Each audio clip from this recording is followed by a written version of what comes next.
today I am completely out of power. Nothing.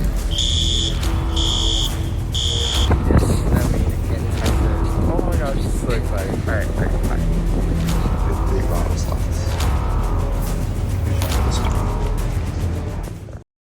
Hey guys, welcome back to the channel. If you're new here, my name is Taylor and I'm a software engineer living in Texas.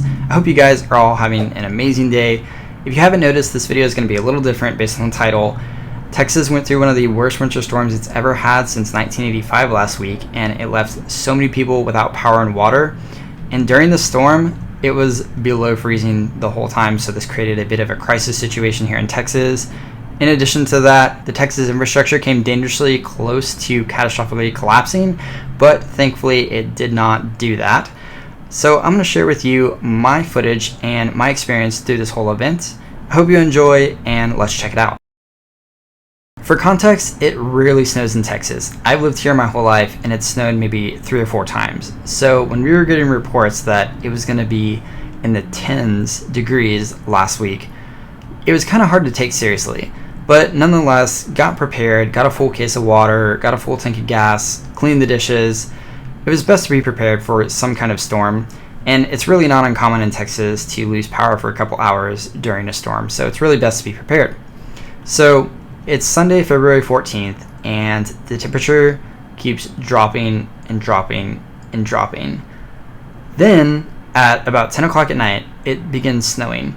And it's not a lot, it's like little flurries, nothing that Texas really hasn't seen before. But then a couple hours later at midnight, it really starts coming down, like super thick. I had not seen snow that thick in Texas before fall, so I knew that this was going to be pretty special. I just grabbed my camera, ran outside. I was not well clothed for the event at all, but I didn't care. I was just super excited. So I got outside and started recording the event.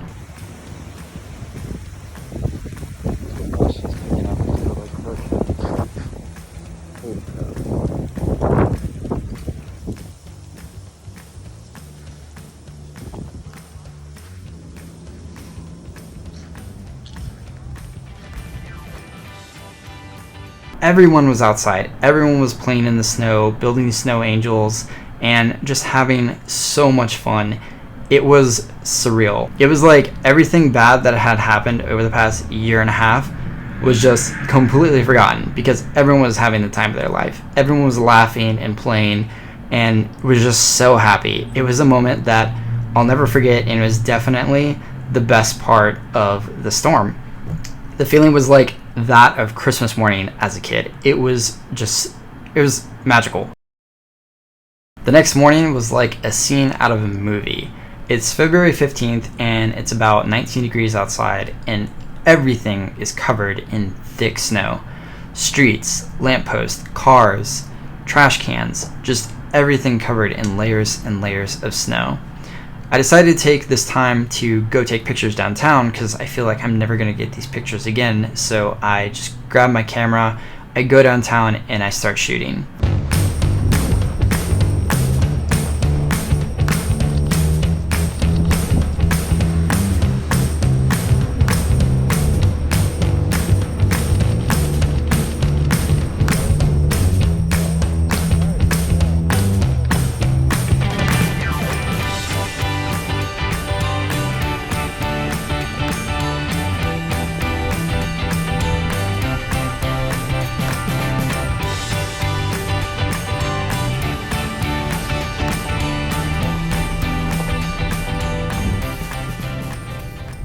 When I get back, I eat lunch, and about 3 hours later, at about 3 p.m., I hear the neighboring complex's fire alarm going off.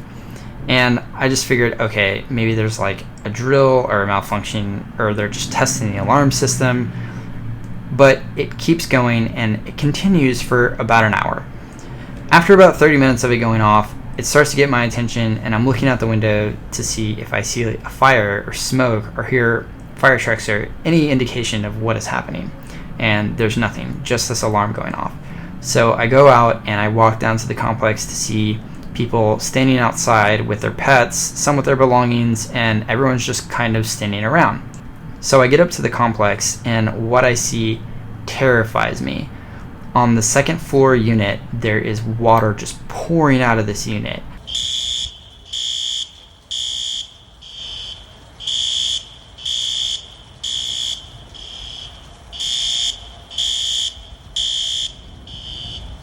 So I head back to my apartment, and that's when I realize, oh my gosh, this winter storm could get really bad. And I'm realizing that my pipes could burst in my apartment, or my neighbor's pipes could burst. I did have my tap water dripping, so at least I had that comfort knowing that I've done everything that I could to prevent a burst, but there's no guarantees, right? So after about 30 minutes after the apartment's alarm shut off, then my apartment complex's alarm starts going off, and I just knew immediately what had happened. And it goes off for about 15 minutes. I go outside to check on the neighbors. They're okay, they don't know what's going on, and then the alarm just goes off. And then it kind of goes on and off a little bit, like it blips here and there, but not a constant alarm. So then about an hour later, we get an email saying that there was a burst pipe, but the apartment complex had found it and repaired it quickly. Fast forward to the next morning, it's February 16th, and I wake up to no power. We're recording. Hey guys, what's up? This is day 2 of the Texas snow day, and today I am completely out of power. Nothing at all. So just taking today to focus on staying warm and keeping the cats warm. Nova was curled up with me on that blanket a while ago, but hopefully they're hanging in there. How you doing, cats? You doing good? Yeah, it's getting cold, and luckily we have water, so could shower, could drink water. Cats have water, but yeah, this is crazy. This is the first. At this point, I'm not really surprised because there was already reports of most people not having power, and a lot didn't have water either because the water lines were freezing.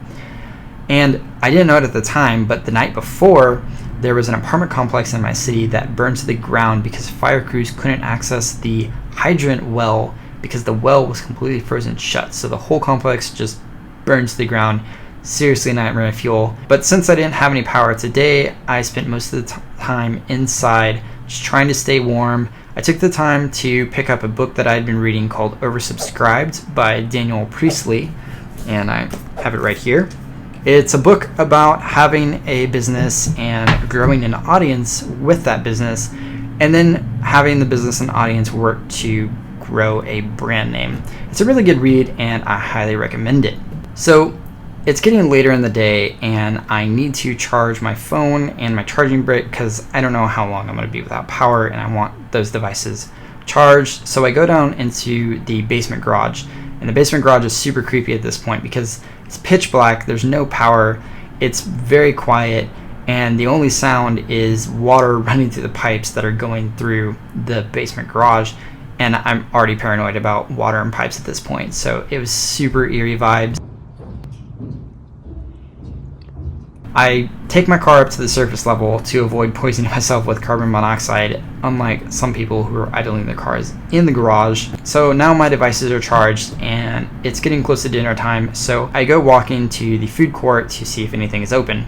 There's no power in the food court, so no place was open. I walk a couple blocks down the street to the CVS to get whatever food was there. So dinner that night was Slim Jims and cashews.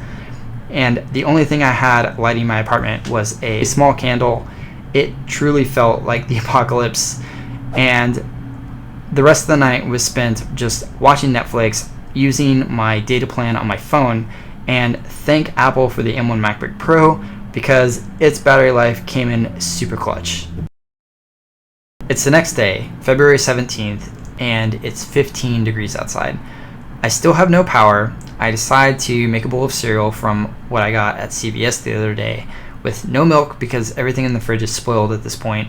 I have water, but I'm afraid to turn it on because I don't want the pipes to burst and flood my whole apartment. I realized this was kind of unreasonable, but I was just in survival mode, just trying not to make things worse. Much of today was spent the same as yesterday. No power, so I was just trying to keep warm, keep the cats warm, and just spent the day reading, really. And I didn't know it at the time, but this was the day that the Texas infrastructure was pushed to its absolute limit. There was an article that came out a couple days after this that detailed how there was power grid engineers that saved the whole Texas power grid.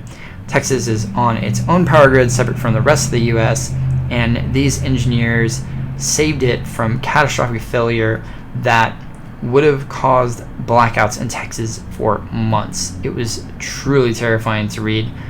I remember when I read that, I felt physically ill. But I didn't know that at the time, so today was really just keeping warm, and already today I was running through contingency plans because I was really unsure when power was going to get back, and I didn't know how bad things were going to get.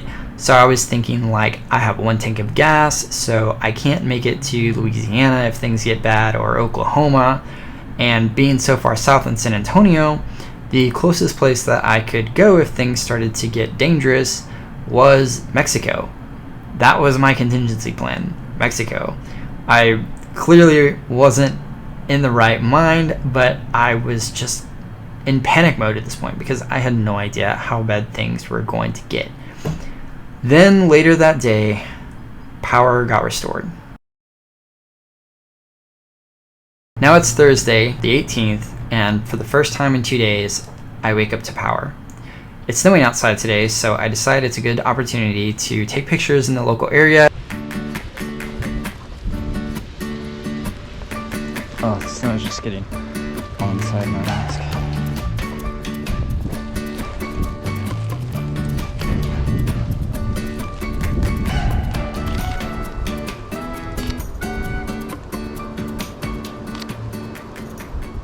And to head downtown to take pictures.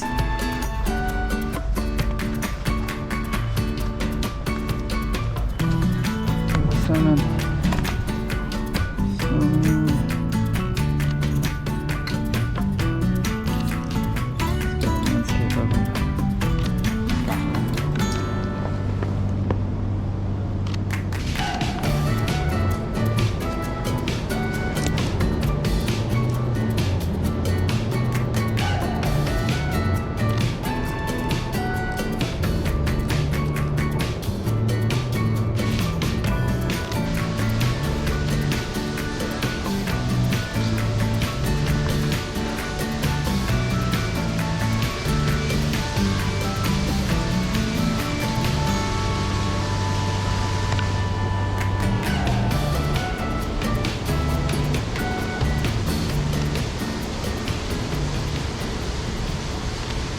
This time I bring double layered gloves so that I can actually stay out for long periods of time. It's 22 degrees. By now, the Texas Water Commission had issued a report to everyone to boil their tap water because the water supply had been contaminated.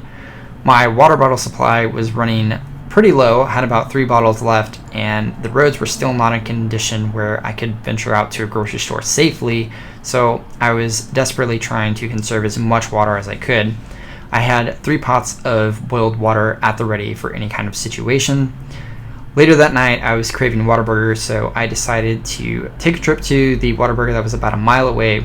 I drove extremely slow on the roads, and I returned empty-handed because that Whataburger was closed. So for dinner that night, it was canned mushroom Swiss burger soup, which was delicious, by the way. Now today is February 19th, and the storm has officially passed. It's 33 degrees outside, the snow is starting to melt, and things are looking better. I still have power, and the water is still contaminated. Luckily, the roads are getting more safe to drive on, so I decided to go out to the grocery store to resupply on water. The first store I go to is closed.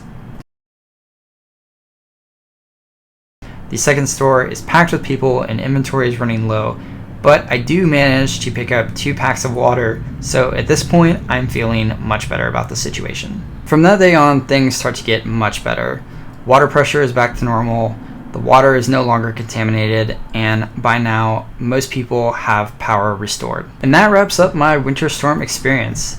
It was terrifying, and it was one that I will never forget. This wasn't just a case of a bit of snow in a relatively hot biome. This was a case of a bit of snow in a relatively hot biome on top of an infrastructure that couldn't support it and nearly collapsed in on itself. This affected millions of Americans. It's still affecting millions of Americans. The repairs are going to be in the billions of dollars.